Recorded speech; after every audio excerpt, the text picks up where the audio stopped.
যারা এই ইলেকশনকে শর্টেজ থাকে এই ক্ষেত্রে কি তখন কি মানে কোনো অন্য কোনো দলের সাথে সমঝোতা বা মতাকে পাওয়ার মতাকে কাছে টানার জন্য কোনো কৌশল নেওয়া হবে? না, এটা তো একটা রিমোট চান্স, এরকম হওয়ার চান্স খুব কম, ঠিক না? ফিউচার তো কেউ দেখে না, কিন্তু আমার মনে হয় এটা প্রয়োজন হবে বলে মনে হচ্ছে। যদি প্রয়োজন হয়, যদি তো কোনো ইয়ে নাই, তখন তো যদি তো অনেক কিছু হতে পারে, কিন্তু এখন পর্যন্ত যা খবর আছে একদম অ্যাবসলিউট মেজরিটি নিয়ে ভারতীয় জনতা পার্টির নেতৃত্বাধীন সরকার আবার এখানে পুনঃপ্রতিষ্ঠিত হবে।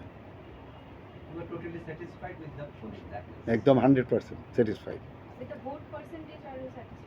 হ্যাঁ, why not? So you can pat the election commission that way that no violence overall it is. Overall it is good, no? You are also satisfied, I think.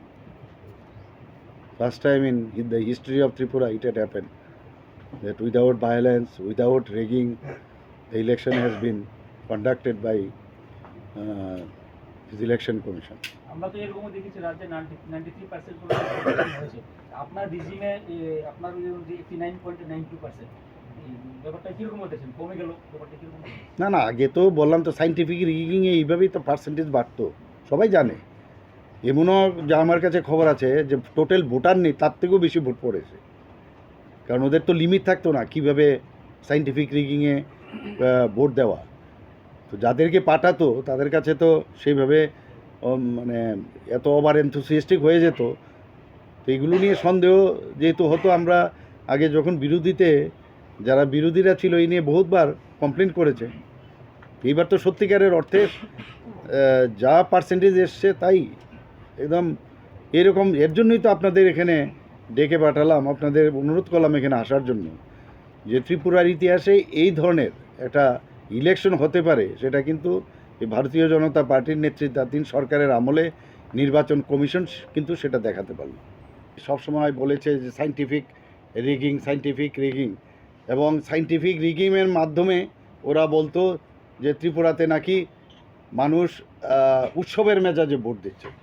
কিন্তু এই প্রথম আমরা দেখলাম সাইন্টিফিক রিগিং ছাড়াও সত্যিকারের অর্থেও যে এখানে এটা এই ধরনের ইলেকশন হতে পারে সেটা কিন্তু এইবার আমরা দেখতে পেয়েছি।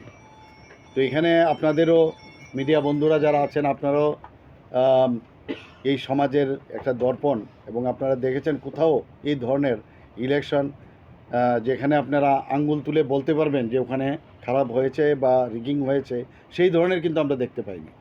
তাই আপনাদেরকে আমি ধন্যবাদ জানাচ্ছি যে আপনারা যেভাবে চারিদিকে ঘুরে বেরিয়েছেন, আপনাদেরও পরিশ্রম হয়েছে, এবং আজকের এই যে পরিবর্তন এখানে আমরা দেখতে পাচ্ছি ত্রিপুরার ইতিহাসে এই সর্বপ্রথম যে এই ইলেকশন যেভাবে হয়ে গেল সেটা যেন আগামী দিনও বরকরার থাকে, তার জন্য আপনাদেরও সাহায্যের দরকার এবং ত্রিপুরাবাসীরও সাহায্যের দরকার, এবং সেইভাবেই আমরা শান্তি সম্প্রীতি যেন বজায় থাকে। এবং মানুষ আসলে শান্তি সম্প্রীতিই চায়, মানুষ চায় শান্তিপূর্ণভাবে বসবাস করতে। এবং কিছু কিছু পার্টি আমরা দেখেছি যে নানাভাবে চেষ্টা করেছে। এখানে ওয়েস্ট বেঙ্গল থেকে কিছুদিন আগে একজন সাংবাদিক আমাকে জিজ্ঞেস করছিল যে এই বিধানসভা কী ধরনের নির্বাচন হচ্ছে, যেখানে বোমাবাজি নেই, যেখানে খুনাখুনি নেই, রক্তাক্ষয়ী নাই। তো আমি বলছি আপনার প্রশ্নের উত্তর তো আপনিই দিয়েছেন, তো এর অর্থই পরিবর্তন, এবং সেটা কিন্তু আমরা গতকাল আমরা দেখেছি। এবং যে পার্সেন্টেজে এখানে ভোট হয়েছে সত্যি অভাবনীয়, আমরা কোনোদিন ভাবতেও পারিনি। তো এখানে আমার কাছে যে রিপোর্ট আছে, আপনাদের কাছেও আছে হয়তোবা, প্রায় 89.92% ভোট পার্সেন্টেজ মানুষ ভোট দিতে পেরেছে। এটা বিশাল ব্যাপার, এবং সেটাও অত্যন্ত শান্তিপূর্ণভাবে মানুষ ভোট দিতে পেরেছে। এর জন্য আমি সমস্ত জনসাধারণকে আমি আপনাদের মাধ্যমে ধন্যবাদ দিতে চাই।